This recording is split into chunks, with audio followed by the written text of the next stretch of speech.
really appreciated their work and appreciate that they had pretty incredible runs when you think about it in three major companies, ECW, WWE, and TNA.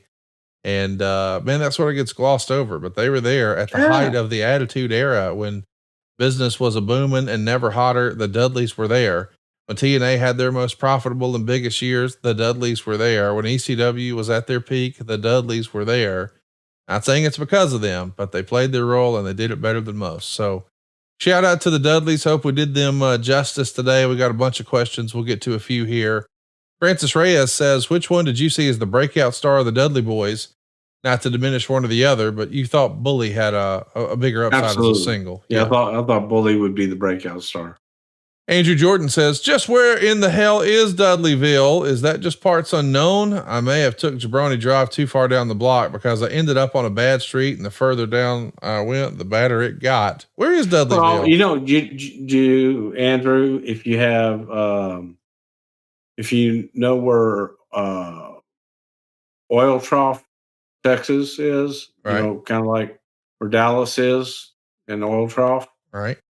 Okay. It's nowhere near there. Got it. Horror Movie Barbecue says the Dudleys were always good at changing their look to freshen things up. What was Bruce and Conrad's favorite look and style through the years?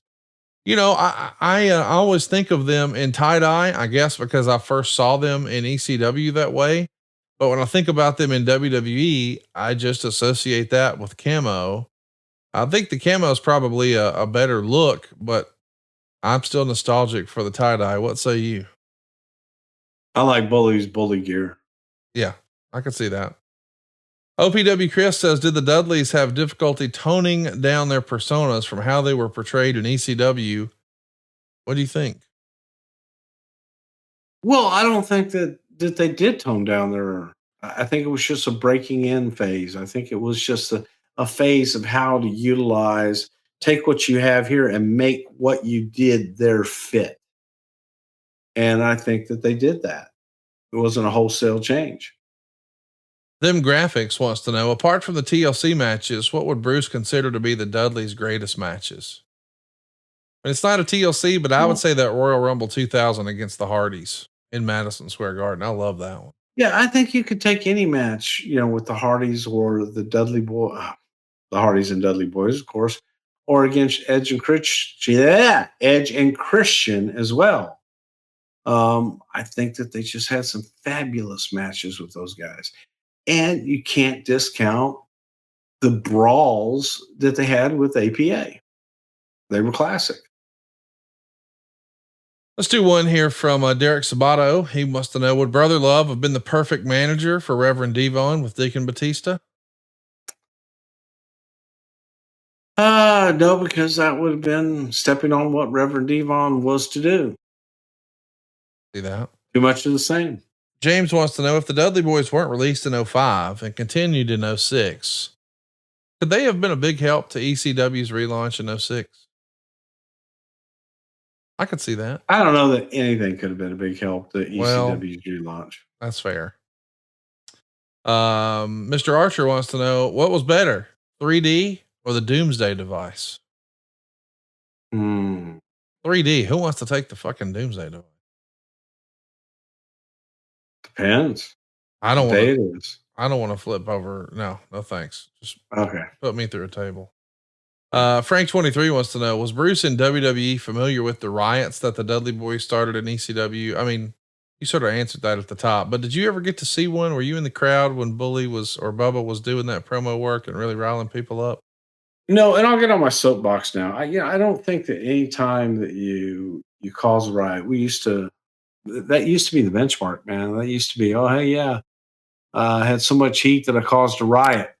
You should have been there. It was great. They had to call all the cops and all that. It was awesome. And I got stabbed 2 times. It was awesome. I beat the shit out of them. They were hanging from the rafters, jumping down and throwing kerosene on us and throwing matches and all this kind of stuff. Let me explain something. Okay. Until you've been in a riot, you don't know. And you may think, oh, isn't that cool? But would you really want to be in a riot? No. If you had your wife or your girlfriend, or God forbid, your children No. in the middle of that, when people are throwing shit and they're throwing beer bottles and they're throwing clubs and they're trampling people and they don't care who they hurt, No you thanks. don't want to be in a riot. You don't want to be the one that causes that riot to cause someone to be injured. Riots suck. And the thing about, oh well, people don't believe. I would rather have people go home, my favorite didn't win and be upset than my favorite didn't win. I want to go kill somebody. No shit. Big difference. And I have been in riots where I truly did not know whether or not I was going to make it out alive. I have had steel blades cut my leg in riots, not knowing how bad it was, but just knowing that I had to keep on fighting to get through it. So riots suck. So if a reputation is one of, oh, hey, we cause riots everywhere we go, not interested. Not looking for riots, man. I don't want some little kid to get trampled because you want to cause a riot.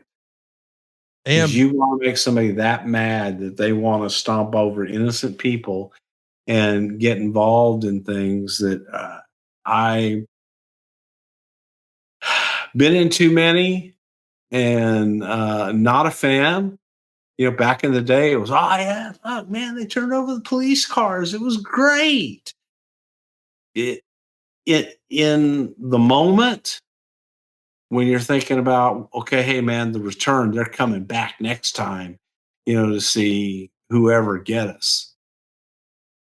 But then that next time, one of two things is going to happen. First of all, you got to increase your security, you got to increase all that stuff.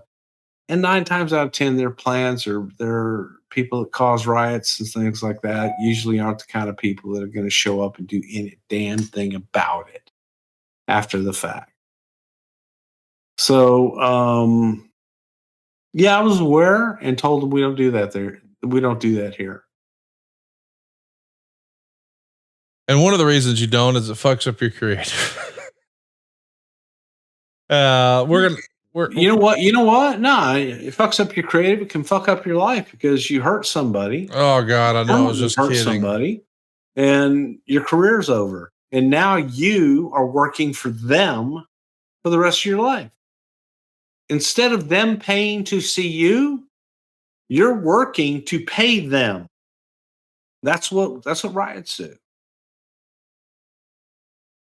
This public service announcement brought to you by Aunt Bruce Prichard on Twitter.